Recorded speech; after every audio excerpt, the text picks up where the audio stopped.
Bismillahirrahmanirrahim. Today we are going to talk about some classified missions, so-called secret missions that we flew somewhere between 87, 88, 89. And this was the unit that I raised, number 24 EW Squadron. We called it the blinders because that tended to indicate its role and task. Those were the initial embryonic days. We did not know when we set up the unit as to how we are going to go about doing this. I was an F6 pilot. I had flown Mirages. Had they given me an F6 unit to raise, I would have exactly known what to do. But here we were reviewers where we did not know anything as to who will run this unit, who will man this unit, what are going to be the tactics, how will we talk from the cockpit to the operators, and so on and so forth. So we evolved all this. So one fine day, we got a call from the DCS operations, the base commander told me, and the ops said that we have to fly this mission to support the photographic sortie in Siachen area. Which was flown by the Mirages. There was this special camera in that called the LORAP, long range aerial photography. Probably that is what it stood for. And we had to go and sweep the area. And these were the initial days. We had not even settled down by then, but there was an air of anxiety and achievement that we are being tasked to carry out a mission that this unit was being raised for during peacetime. So we felt very good about it. So this very fine afternoon on May 14th, 1989, we got airborne from our base, and we went into Siachen area at normal altitudes, around 20,000 feet, with normal call signs. And obviously there were Air Force aeroplanes flying in those areas, that is the C-130, etc., with PF call signs. So probably we were not even noticed.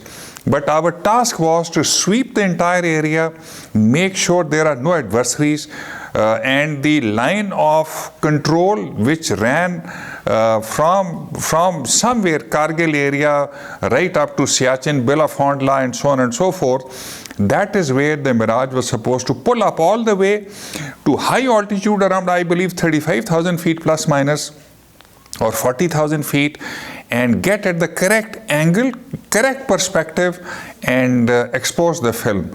And these two Mirages, one standby and of course one was supposed to fly the mission, were to be supported by two F-16s, and this is also indicated in the mission. We flew a number of missions. This was one of the sorties that we flew on 14th of May 1989, and we did all these missions with success.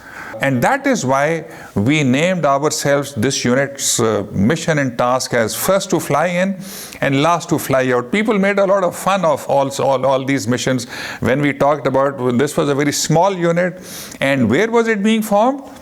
Which is the actual Air Force, the 104 country, the Mirage country, and the F-16 country. And so this very small teeny mini unit, what was it supposed to do? But anyways, so we settled down and we started to do these missions. This was only one of the missions that we did. I think all missions that we did, and I guess we did about, I think, under a dozen missions like this during my tenure. All of them were successful, except once when there was some adversary opposition from the other side. We did pick up some Indian Air Force fighters, so we accordingly announced to the mission lead, which was the Mirage pilot, and the mission had to be called off on our suggestion, and otherwise all the other missions were duty carried out, and we gave the films to the... Now we can talk about this because these missions are no longer required, because that was the time when we needed the films from the other side. We needed the targets, exactly what the Indians were trying to do.